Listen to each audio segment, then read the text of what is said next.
Inilah kisah mengharukan detik-detik wafatnya Nabi Muhammad yang mengguncangkan jiwa dahulu. Isyarat dekatnya ajal Rasulullah dimulai ketika beliau beritikaf selama 20 hari di bulan Ramadan tahun 10 Hijriah. Malaikat Jibril mengulang Al-Quran hingga 2 kali dalam tahun itu bersama Rasulullah.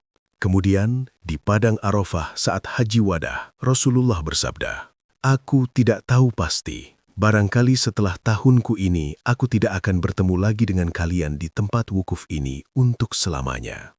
Saat di Jumratul Aqobah, Nabi juga bersabda, "Ambillah dariku manasik kalian cara-cara menunaikan ibadah haji. Sepertinya setelah tahunku ini, aku tidak berkesempatan lagi untuk menunaikan haji." Selain itu, pada pertengahan hari-hari tasyrik, turunlah kepada beliau surah An-Nasyr. Dengan turunnya surah itu, beliau semakin yakin saat perpisahan telah tiba, dan pemberitahuan akan datangnya ajal sudah sampai. Pada bulan Safar 11 Hijriah, Rasulullah pergi ke Gunung Uhud dan mendoakan para syuhada yang dikubur di sana. Rasulullah kemudian beranjak menuju mimbar seraya bersabda, "Sesungguhnya aku yang mendahului kalian, dan sesungguhnya aku menjadi saksi terhadap kalian. Demi Allah, sungguh saat ini aku sedang melihat liang kuburku. Kepadaku telah diserahkan kunci-kunci perbendaharaan bumi atau kunci-kunci bumi. Dan demi Allah, aku tidak mengkhawatirkan kalian akan musyrik setelahku. Akan tetapi, yang kutakutkan kalian akan berlomba-lomba mendapatkan kunci-kunci itu." Hadis riwayat Bukhari Muslim. Di lain malam, Rasulullah keluar menuju pemakaman Baqi, lalu meminta ampunan untuk mereka yang dikebumikan di sana seraya bersabda, "Assalamualaikum wahai para penghuni kubur. Rasakanlah kemudahan keadaan yang sedang kalian alami dibanding keadaan yang sedang terjadi pada orang-orang yang masih hidup. Fitnah-fitnah telah datang seumpama potongan-potongan malam gelap gulita yang ujung sepotongnya mengikuti awal potongan lainnya. Hari akhirat lebih berat daripada dunia." Pada akhir perkataannya, Rasulullah menyampaikan kabar gembira kepada mereka dengan mengucapkan, "Sesungguhnya kami akan menyusul kalian semua." Tak lama kemudian, Rasulullah lantas jatuh sakit. Ibnu Mas'ud pernah berkata, ketika ajal Rasulullah sudah dekat, Rasulullah mengumpulkan kami di rumah Aisyah. Kemudian Rasulullah memandang kami sambil berlinangan air matanya, lalu bersabda, "Marhaban bikum, semoga Allah memanjangkan umur kamu semua. Semoga Allah menyayangi, menolong, dan memberikan petunjuk kepada kamu. Aku berwasiat kepada kamu agar bertakwa kepada Allah. Sesungguhnya aku adalah sebagai pemberi peringatan untuk kamu. Janganlah kamu berlaku sombong terhadap Allah. Allah berfirman, kebahagiaan dan kenikmatan di akhirat kami jadikan untuk orang-orang yang tidak ingin menyombongkan dirinya dan membuat kerusakan di muka bumi. Dan kesudahan syurga itu bagi orang-orang yang bertakwa." Ketika mendekati wafatnya Nabi Muhammad, beliau berwasiat dan bersabda kepada para sahabatnya, "Ajalku hampir tiba dan akan pindah ke hadirat Allah, ke Sidratul Muntaha, dan ke Jannatul Ma'wa, serta ke Arsy." Para sahabat bertanya, "Siapakah yang akan memandikan engkau ya Rasulullah?" Rasulullah menjawab, "Salah seorang ahli bait." Mereka bertanya, "Bagaimana nanti kami mengkafani engkau ya Rasulullah?" Rasulullah menjawab, "Dengan bajuku ini atau pakaian Yamaniyah." Mereka bertanya, "Siapakah yang mensolatkan engkau di antara kami?" Saat itu, para sahabat menangis dan Rasulullah pun turut menangis. Kemudian Rasulullah bersabda, "Tenanglah, semoga Allah mengampuni kamu semua. Apabila kamu semua telah memandikan dan mengkafaniku, maka letaklah aku di atas tempat tidurku di dalam rumahku ini, di tepi liang kuburku. Kemudian keluarlah kamu semua dari sisiku, maka yang pertama-tama mensolatkan aku adalah sahabatku, Jibril alaihi salam. Kemudian Mikail, kemudian Israfil, kemudian malaikat Israel beserta bala tentaranya. Kemudian masuklah kamu dengan sebaik-baiknya, dan hendaklah yang mulai solat adalah kaum lelaki dari pihak keluargaku, kemudian yang wanita-wanitanya, dan kemudian kamu semua." Ketika Nabi Muhammad mengalih sakit parah sebelum wafatnya, maka setiap harinya ramai umat Islam mengunjungi rumah Rasulullah. Saat sehari menjelang Rasulullah wafat, yaitu pada hari Ahad, penyakit Rasulullah semakin bertambah serius. Pada hari itu, setelah Bilal bin Rabah selesai mengumandangkan azannya, Dia berdiri di depan pintu rumah Rasulullah, kemudian memberi salam. Assalamualaikum ya Rasulullah. Kemudian dia berkata lagi, Assalam siyarhamukallah. Kemudian Fatimah menjawab, Maaf Bilal, Rasulullah dalam keadaan sakit. Maka kembalilah Bilal ke dalam Masjid Nabawi. Ketika bumi terang disinari matahari siang, maka Bilal datang lagi ke tempat Rasulullah. Lalu dia berkata seperti perkataan yang tadi. Kemudian Rasulullah memanggilnya dan menyuruh dia masuk. Setelah Bilal bin Rabah masuk, Rasulullah lantas bersabda, Saya sekarang berada dalam keadaan sakit, wahai Bilal. Kamu perintahkan saja agar Abu Bakar menjadi imam dalam sholat. Maka keluarlah Bilal sambil menangis sedih dan meletakkan tangan di atas kepalanya sambil berkata, Aduhai, alangkah baiknya bila aku tidak dilahirkan ibuku.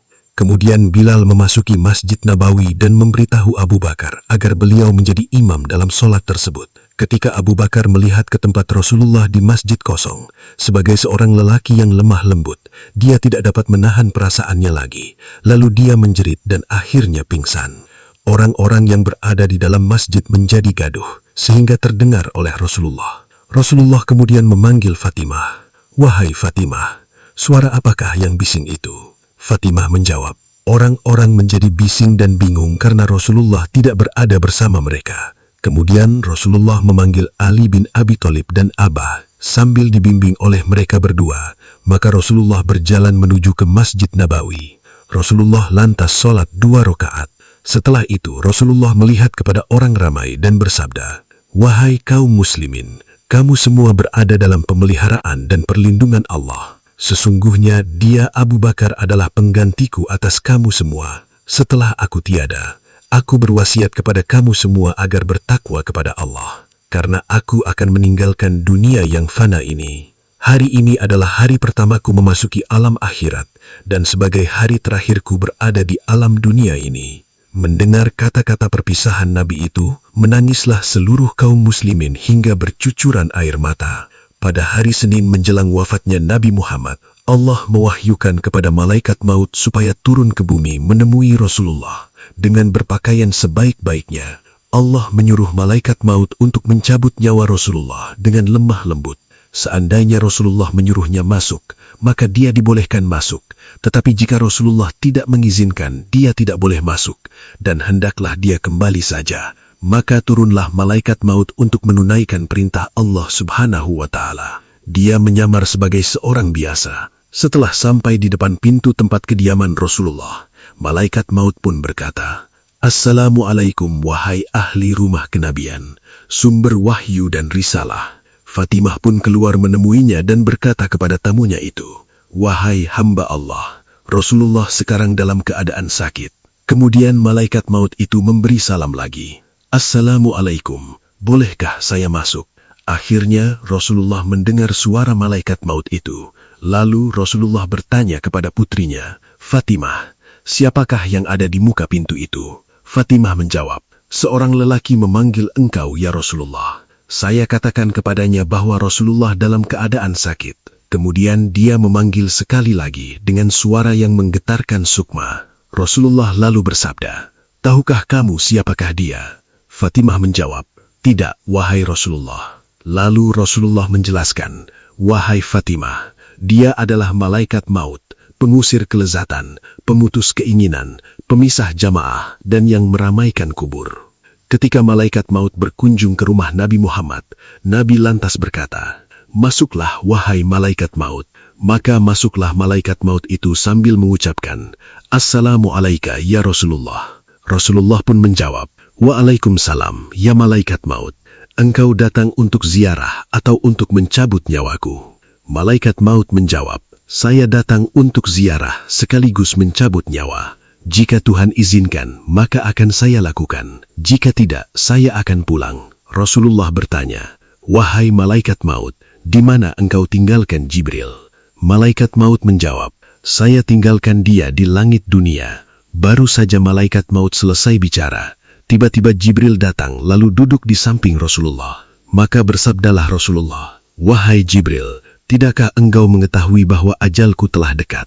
Jibril menjawab, Saya tahu, wahai kekasih Allah. Rasulullah bersabda, Beritahukan kepadaku, wahai Jibril, apakah yang telah disediakan Allah untukku di sisinya? Jibril pun menjawab, bahwasannya pintu-pintu langit telah dibuka, sedangkan malaikat-malaikat telah berbaris untuk menyambut ruhmu. Rasulullah bersabda, segala puji dan syukur bagi Tuhanku. Wahai Jibril, apalagi yang telah disediakan Allah untukku? Jibril menjawab, saya memberikan berita gembira untuk Tuan. Tuanlah yang pertama-tama diizinkan sebagai pemberi syafaat pada hari kiamat nanti. Kemudian Rasulullah bersabda, segala puji dan syukur aku panjatkan untuk Tuhanku. Wahai Jibril, beritahu lagi kepadaku tentang kabar yang menggembirakanku. Jibril bertanya, wahai kekasih Allah, apakah sebenarnya yang ingin Tuan tanyakan? Rasulullah menjawab, tentang kegelisahanku. Apakah yang akan diperoleh oleh orang-orang yang membaca Al-Quran sesudahku? Lalu, apakah yang akan diperoleh orang-orang yang berpuasa pada bulan Ramadan sesudahku? Lalu, apakah yang akan diperoleh orang-orang yang berziarah ke Baitul Haram sesudahku? Jibril menjawab, saya membawa kabar gembira untuk Rasulullah.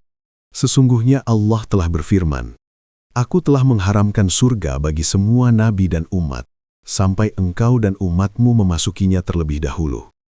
Maka berkatalah Rasulullah, sekarang tenanglah hati dan perasaanku menjelang sakaratul maut. Nabi Muhammad lantas berkata kepada malaikat maut, wahai malaikat maut, mendekatlah kepadaku. Lalu malaikat maut pun mendekati Rasulullah. Ali lantas bertanya, wahai Rasulullah, siapakah yang akan memandikan Rasulullah, dan siapakah yang akan mengafaninya? Rasulullah menjawab, adapun yang memandikan aku adalah engkau, wahai Ali. Sedangkan Ibnu Abbas menyiramkan airnya, dan Jibril akan membawa minyak wangi dari dalam surga, kemudian malaikat maut mulai mencabut nyawa Rasulullah. Ketika ruh Rasulullah sampai di pusat perut, Rasulullah berkata, wahai Jibril, alangkah pedihnya maut ini. Mendengar ucapan Rasulullah itu, malaikat Jibril lantas memalingkan wajahnya. Lalu Rasulullah bertanya, wahai Jibril, apakah engkau tidak suka memandang wajahku? Jibril menjawab, wahai kekasih Allah, siapakah yang sanggup melihat muka engkau, Rasulullah, sedangkan engkau sedang merasakan sakitnya maut yang dahsyat? Ketika merasakan dahsyatnya rasa sakit sakaratul maut itu, Rasulullah masih sempat berdoa untuk keselamatan umatnya. Ya Allah, dahsyat sekali maut ini. Timpakan saja semua siksa maut ini kepadaku, dan jangan timpakan kepada umatku. Kemudian, tubuh Rasulullah semakin dingin, bibirnya bergetar, seolah ingin mengucapkan sesuatu. Ali bin Abi Thalib lantas mendekati beliau, dan Rasul pun berbisik, jagalah sholat, dan peliharalah orang-orang lemah di antara kalian. Tak disangka, bibir Rasulullah lantas menyebut, umatku, umatku, umatku. Dan akhirnya, wafatlah Rasulullah pada hari Senin, tanggal 12 Rabiul Awal tahun 11 Hijriah, atau 633 Masehi, pada usia 63 tahun. Kabar wafatnya Nabi Muhammad ini, lantas membuat sedih dan menangis seluruh kaum muslimin. Ya Allah, yang menonton kisah ini, saya doakan semoga kalian semua kelak, diakui dan mendapat syafaat Nabi Muhammad di akhirat kelak. Amin. Wallahu a'lam bissawab.